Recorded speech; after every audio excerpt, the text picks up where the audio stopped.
Okay, this is the key to the Unit 3 test.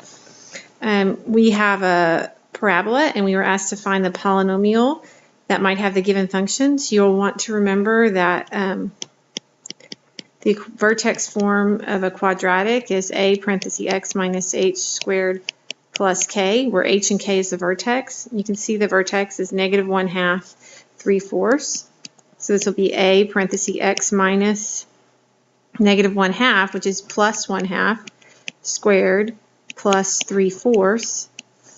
And then you just want to pick one of the points to help you figure out what a is. So the easiest point to pick would be the point 0, 1. So that means when x is 0, f of x is 1.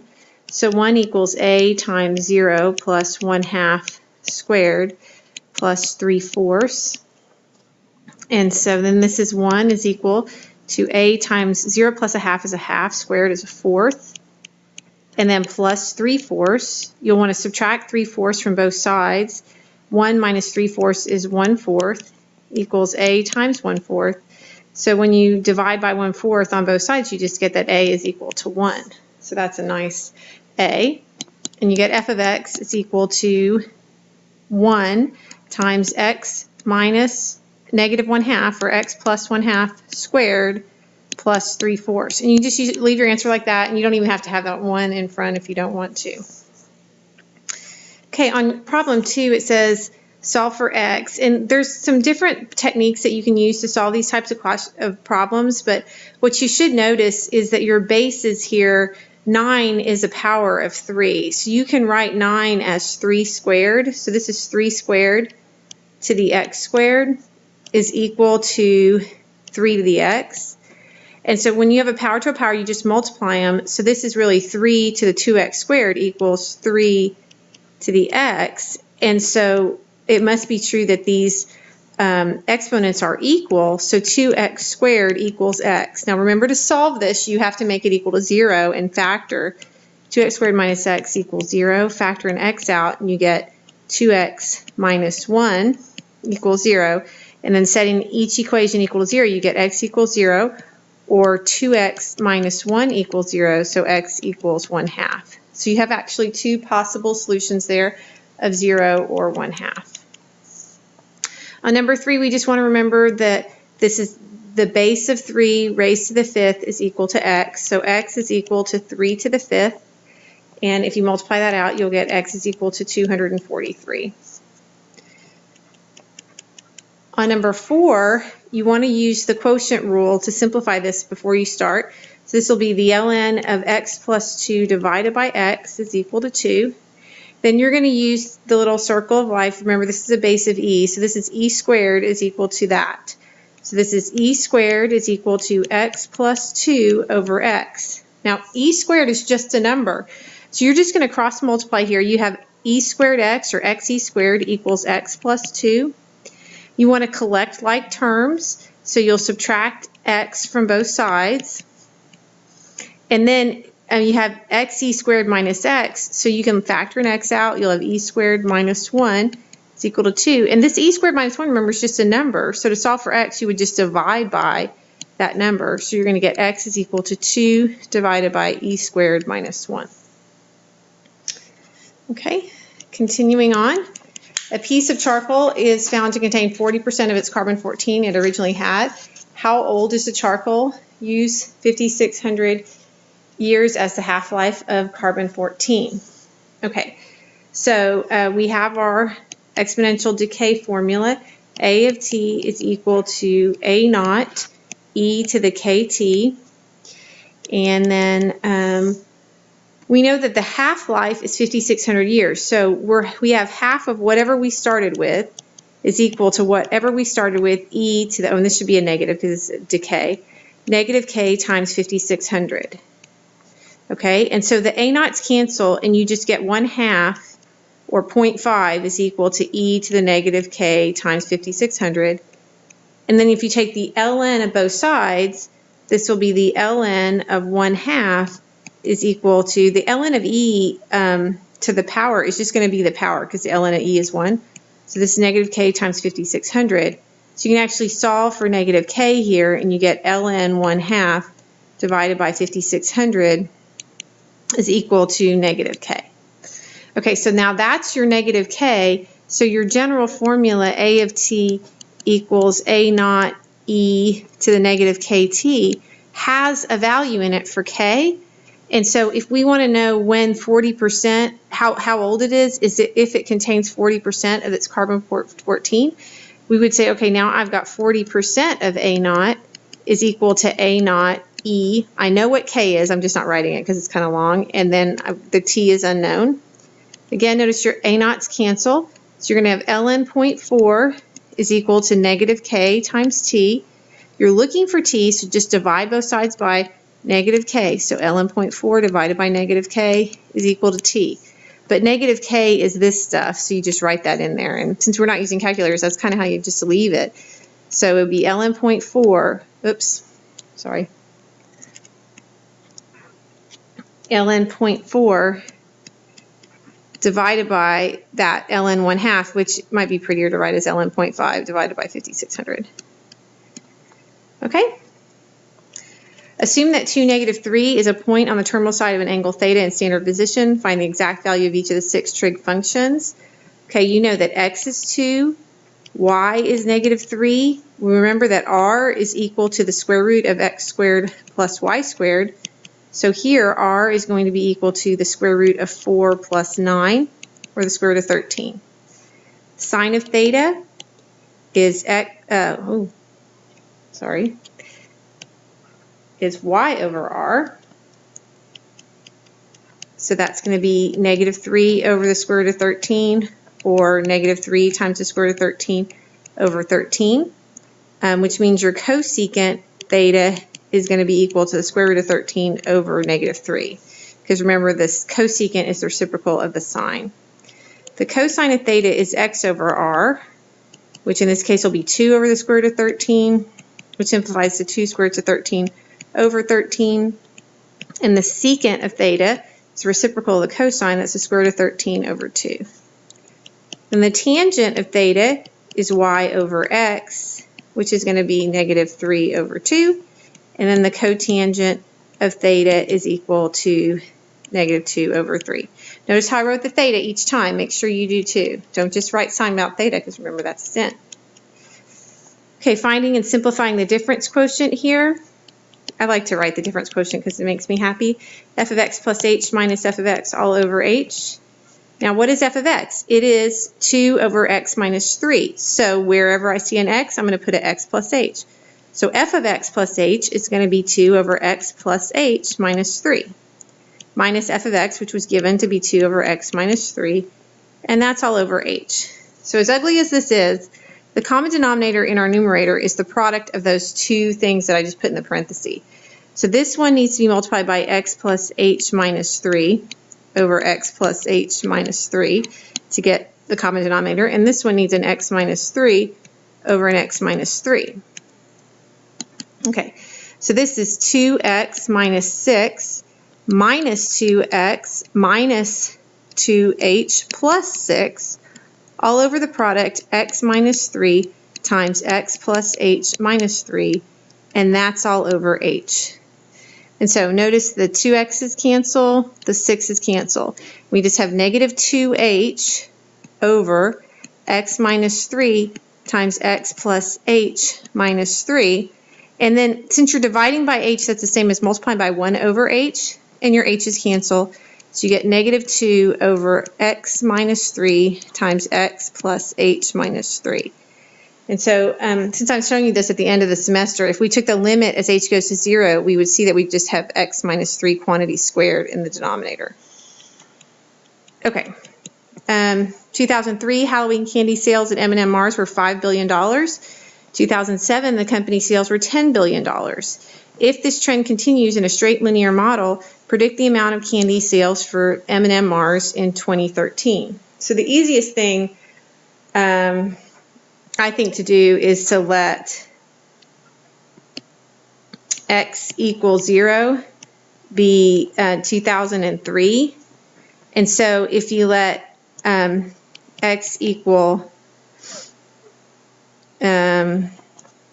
I guess that's true. I mean, then you kind of have to go x equal 4 would be 2007. So maybe it would be better to, all right, it doesn't really matter, but maybe you would let x equal 3 be 2003 and x equal 7 be 2007.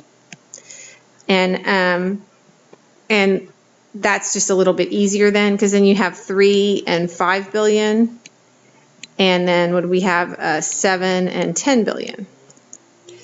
And so to create a straight line linear model, we first need to get the slope. So it's a change in y over the change in x. So 10 minus 5 is 5 over 7 minus 3, which is 4. So your slope is 5/4. And then you have to get your y-intercept here. So you would do y minus y1. You can choose either point. I'll choose the first one. So it's 5 equals 5/4 onto x minus 3. So this is y minus 5 is equal to 5/4 x minus 15/4. And so then this is y equals 5/4 x. And then this will be minus 15/4, and I'm going to add 5, which is 20/4, plus 20/4. So we get plus 5/4 there. So y equals 5/4 x plus 5/4. And so to see how much candy sales will be in 2013, based on our things, so in 2013, that'll be x equals 13 will be 2013. So if I put 13 in for x into this equation, I'll get y is equal to 5/4 times 13 over 1 plus 5/4. And this is 65/4 plus 5/4, which is 70/4. And you could like actually figure that out. 4 goes into 70. Let's see, 1 time, that's 30. So that would be 7, and then 28, 2, so 17.5 billion. So I just changed it like to this 3, 7, and 13 instead of 2003, 2007, 2013, because it made the computations easier. But you would have gotten the same answer if you had used 2003, 5 and 2007, 10. The final, your equation would have been a little bit different, but it would have been right based on how you set it up.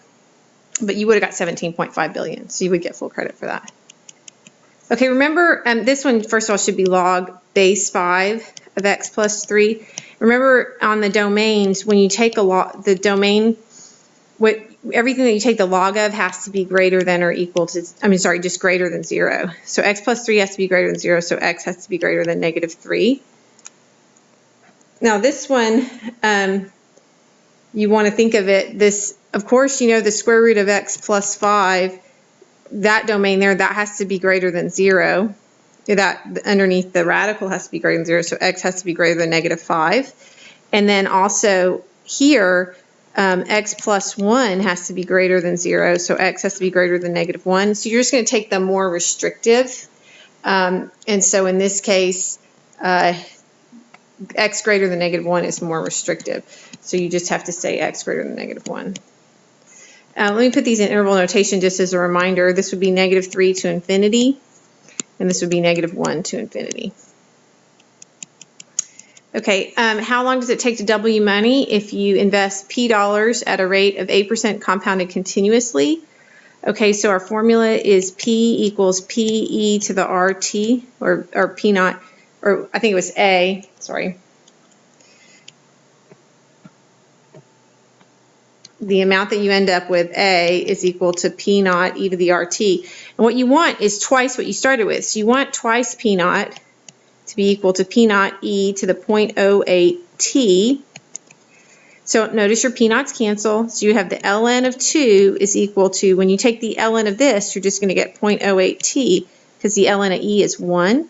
So the ln of 2 divided by 0.08 will be the amount of time that it will take for you to double your money. Okay, on this problem, I think the best way to approach it would be to think of it as log base 3 to the 1/2 power. Remember that the power rule brings that 1/2 in front. Log base 3 of 3 means 3 to what power is 3, which you know is 1, so this is just going to be equal to 1/2. Let's see, on this one, I think I would work backwards a little bit. E to the ln, that'll be 2 cubed minus ln 3 squared. And then this would be e to the ln of 8 minus ln of 9. So that's the ln of 8/9. Because of the subtraction, you use the quotient rule. And the e to the ln is just, they undo each other. So you just get the exponent there of 8/9. Okay, on this problem, it's easiest to recognize that 16 can be thought of as 2 to the 4th. And so when you have the base are the same, you just set your exponents equal to each other. X squared plus 2x equals 4. X squared plus 2x minus 4 equals 0. Now, this doesn't factor. Okay, and so we'll use the quadratic formula here because this won't factor. And so it's going to be the opposite of b plus or minus the square root of b squared minus 4 times a times c divided by 2a. And so that will be -4 plus or minus the square root of, let's see, that's 20 over 2. And 20 is 4 times 5, or 2 on the square root of 5 then. So this will be -2 plus or minus 2 on the square root of 5 divided by 2. Remember, 2 divides into each of these, so it's -1 plus or minus the square root of 5. And those are your solutions. Okay, to work this problem, the only way you can solve it is by taking the natural log of both sides. So you'll have x plus 4 ln 2 is equal to x plus 1 ln 3. You could take any, it doesn't have to be the natural log, you could take the log. But this one you can't solve like you did in A because you can't, the bases are both prime, so you can't, you know, be snazzy like you did in part A. Okay, then this is x ln 2 plus 4 ln 2, just using the distributive property there, is equal to x ln 3 plus ln 3. And then moving the x over, we have x ln 2 minus x ln 3 is equal to ln 3 minus 4 ln 2. Then you can factor x out of each of these. You get ln 2 minus ln 3 is equal to ln 3 minus 4 ln 2, and then just divide by that number, which is ln 2 minus ln 3, and that's all you got. And that's what x is equal to. And don't try to clean it up at all, that's just all you got. Okay, on this one, you want to recognize that this is, let's see, this is one that we could, what can we do with this?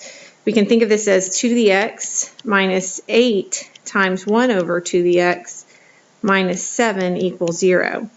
And so we would want to get like a common denominator here, or multiply through by 2 to the x.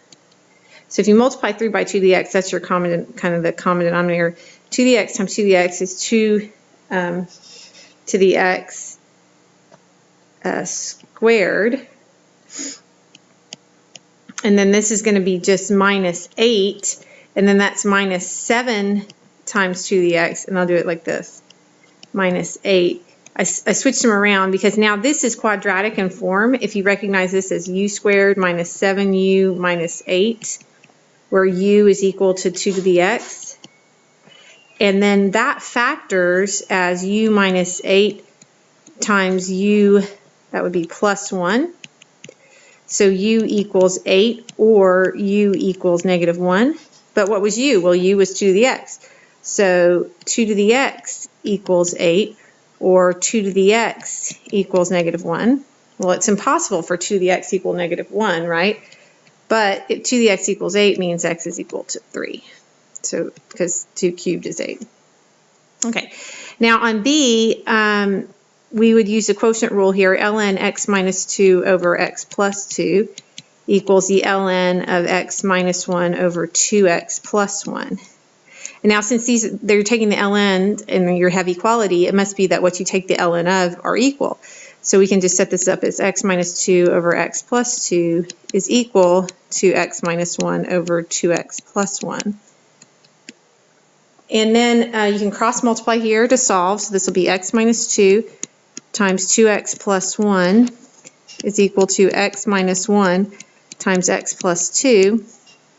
And FOIL out here, you'll get 2x squared plus x minus 2x minus 2 is equal to x squared. See, I'm going to save some room here. Plus 2x, take away x, so that's going to be plus x minus 2. So let me clean up here. So this 2x squared minus x minus 2 equals x squared plus x minus 2. So the minus 2's cancel, and if we get it all over to the same side here, you're going to have, when I subtract that, it's going to be x squared minus 2x, and the 2's cancel, so that's equal to 0. It's not, I must have missed something here. Hold on. Let's see.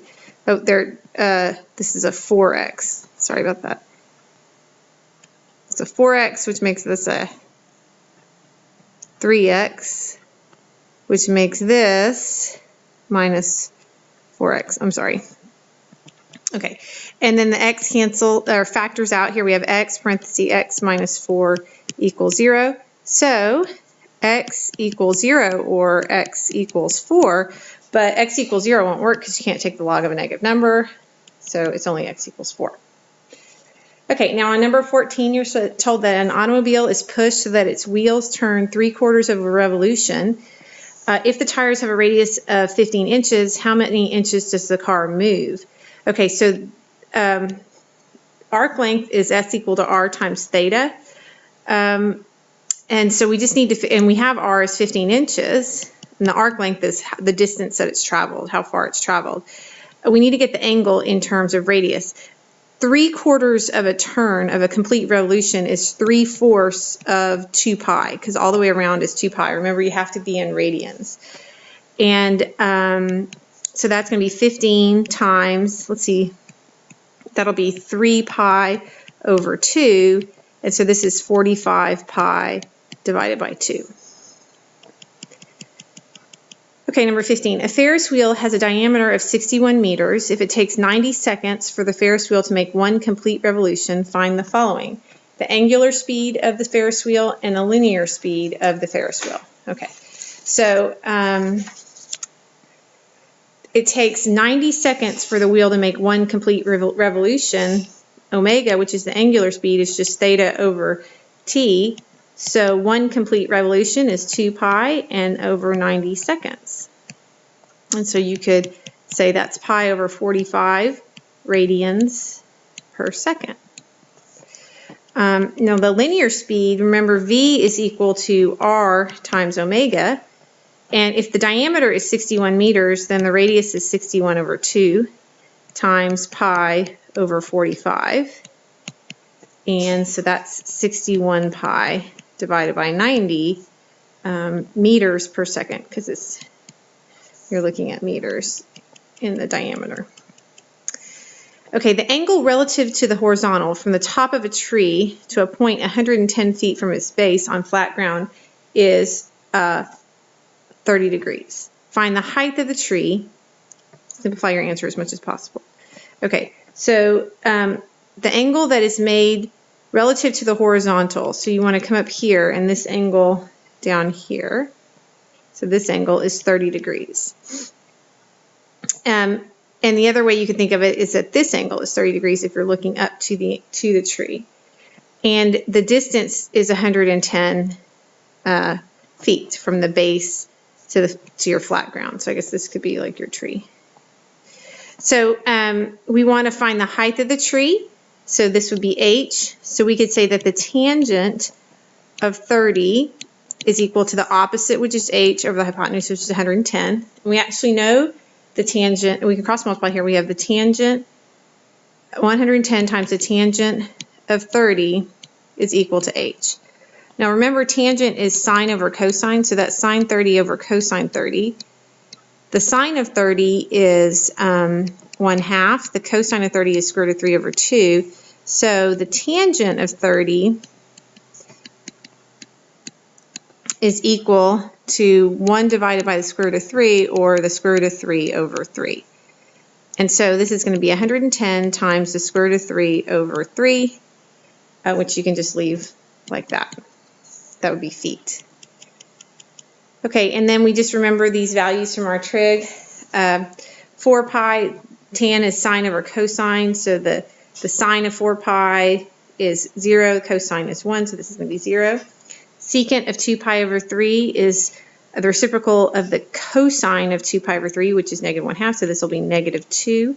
The cosine of 390 is in the fourth quadrant. That's the square root of 3 over 2.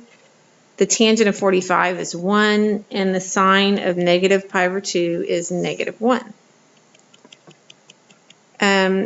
All right, we have the sine is y and the cosine is x, and we're in quadrant 4. So we have 4 squared plus 3 squared is equal to r squared. So the 16 plus 9 is equal to r squared. So 25 is equal to r squared, or 5 is equal to r. So the sine, and you can just go through and do the rest of these. I like to do sine, cosine, tangent. So the sine of theta will be y over r, but remember you're in quadrant 4 where the y is negative. So this is going to be -4 over 5. -3 over 5.